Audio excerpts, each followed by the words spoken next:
The first thing I heard was the siren, close enough that my chest tightened before my brain caught up. Red and blue light flickered through the front windows, sliding across the walls like something alive. I hadn't even finished setting my coffee down when a sharp knock hit the door, fast and aggressive. Like whoever was on the other side already assumed guilt. Police open up. My heart thudded once. Hard, not panic. More like disbelief. I looked past the door and saw her standing at the edge of my driveway, arms crossed, chin lifted, phone already held up and recording. She didn't look surprised at all. She looked satisfied. This was exactly what she'd been threatening for weeks. I opened the door slowly, hands visible, trying to keep my face neutral. 2 officers stood there, one older, one younger, both alert but not hostile. Behind them, angled just enough to be seen, was the HOA president, Diane. Clipboard tucked under one arm, sunglasses perched on her head even though the sun was already dipping low. "She's been harassing me," Diane said before either officer could speak. "This man is in violation of multiple community rules and refused to comply."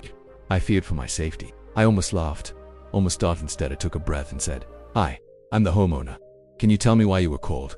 The younger officer glanced at his partner. "We received a 911 call reporting an aggressive male, refusing to obey lawful orders, possible threats." I looked past them again, right at Diane. Lawful orders, her mouth tightened.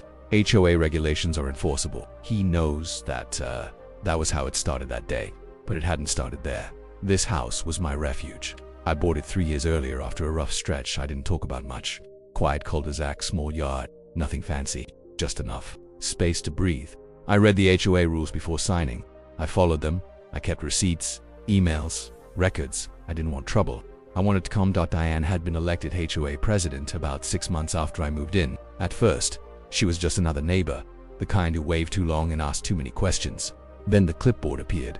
Then the golf cart with the laminated HOA badge zip-tied to the front. The first notice was about my trash cans, not out too long, apparently. Even though I brought them in the same evening as everyone else, I shrugged it off, emailed back politely, attached a time-stamped photo. She didn't respond, just sent another warning a week later. Then it was my porch light, too bright. Then my car, parked at an angle inconsistent with community aesthetics. Then the garden hose, visible from the street. Every interaction followed the same pattern. She'd roll up in that golf cart, parked just enough on my lawn to be annoying. Clipboard out, phone angled toward my face. "I'm documenting this," she'd say, like it was a spell. I stayed calm. I asked for written notice, asked for clarification. I asked where in the bylaws it said I couldn't wash my car in my own driveway on a Saturday. Afternoon. She didn't like questions. She liked obedience. The pressure escalated. Notes taped to my door, emails marked final warning. She started showing up unannounced, walking the edge of my property line, peering over the fence. Once, I caught her opening my gate. When I asked her to leave, she smirked and said, "HOA jurisdiction doesn't stop at your feelings." That was the first time I told her calmly that she was trespassing. She laughed and said, "Call the cops then." Instead, she did. The officers asked to speak with me outside.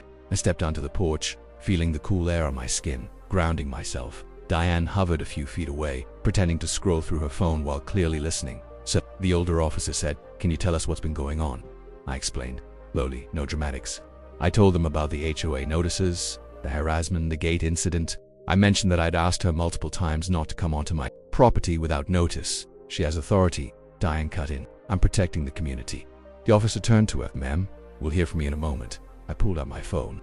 "I keep records," I said. "Emails, photos, videos. I can show you." Her eyes flickered for the first time. I showed them the footage from my doorbell camera. Her entering my yard, opening the gate, the time-stamped photos of my trash cans being brought in, the email thread where I'd asked her to stop contacting me directly and go through proper channels. The younger officer's jaw tightened slightly as he scrolled. "Ma'am," the older officer said, turning back to Diane, "did you tell dispatch that he was threatening you?" She hesitated. "Just a beat too long," I said. I felt unsafe. "Did he threaten you?" "Well, he was confrontational." I spoke up. "I asked her to leave my property." The officer nodded. "That's not a threat." Diane's voice sharpened. "He's non-compliant. He refuses to follow HOA rules. That's disorderly conduct." The older officer sighed a tired sound. "HOA rules aren't criminal law." Her face flushed. "Then what are we paying you for?" The air went still. The younger officer straightened. "Excuse me." She stepped closer, jabbing her clipboard in the air.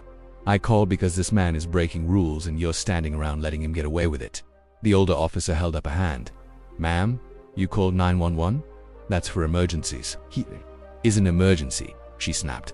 "He's destabilizing the neighborhood." I could feel the shift then. The moment where her confidence tipped into something else. Something reckless, ma'am, the officer said, voice firmer now. Making a false report is a serious matter. I did not make a false report, she said loudly. I feared for my life. Silence stretched between us. The siren had been shut off, but the lights still pulsed. I thought about all the times she'd stood on my lawn, smiling, filming, daring me to react. The younger officer looked at me. Sir, did you raise your voice? Make threats move toward her? No, I said. I told her to leave. I was inside my house when she called. The other officer turned back to Diane. Do you have any evidence of a threat? She lifted her phone. I was recording. May I see it? She hesitated again, then unlocked the screen and handed it over. We all watched together. Her video started with her already on my driveway, narrating about violations, about my hostile demeanor. My voice was calm, telling her to leave. No threats, no aggression. When it ended, the officer handed the phone back. Ma'am, this does not show what you claimed. Her voice wavered for the first time. You're taking his side. No, he said. We're enforcing the law. She crossed her arms. Then arrest him for trespassing HOA authority. The younger officer took a step closer to her. Ma'am, you were the one on his property. Her mouth opened, closed. I have a right. You do not, the older officer said. And you cannot call 911 to intimidate someone over a civil dispute. She shook her head, laughed brittle. This is unbelievable. What's unbelievable, he said, is that you've been warned before. She froze. What? He glanced at his partner. We've had previous calls from this address involving this HOA same caller. Her face drained of color. Ma'am, he continued, I'm going to ask you to step over here. This is harassment, she said, voice rising. He's manipulating you. Step over here, the officer repeated. She didn't. She pulled her phone back up, pointing it at them. I'm recording this misconduct. That's when the older officer reached for her wrist. Ma'am, put the phone down. She yanked her arm back. Don't touch me. Put the phone down. No. The click of the cuffs was louder than I expected. For a moment, no one spoke. Diane stood there, stunned, as the realization hit her. Her mouth worked soundlessly. You are being detained for misuse of emergency services and trespassing. The officer said calmly, please. Turn around. This is outrageous, she said, tears suddenly streaking her mascara. I'm the HOA president. The younger officer guided her gently but firmly. That doesn't change anything. Neighbors had started to gather, drawn by the lights. I recognized a few faces, watched their expressions shift as they took in the scene. The clipboard lay on the ground where she'd dropped it as they led her toward the patrol car. She twisted to look at me. This isn't over, she hissed. I met her gaze. Steady. Please, stop coming onto my property. The door closed. The lights dimmed. The older officer came back to me. Sir, I'm sorry this escalated. You did the right thing by keeping records. Thank you, I said. My hands were shaking now that the adrenaline had somewhere to go. He nodded. If she contacts you again, call us. Not the HOA. After they left, the street fell quiet. Neighbors drifted back to their houses. I picked up the clipboard and set it by the curb. In the weeks that followed, the HOA board removed her. There were letters, meetings, apologies that felt stiff and overdue, but didn't attend. I didn't need to. A notice arrived stating that all direct contact would cease. A risk order followed, temporary at first, then permanent. I installed a taller fence. Now, when I sit on my porch in the evenings, it's quiet again. The kind of quiet I bought this house for. Sometimes I still think about the look on her face when the cuffs clicked shut.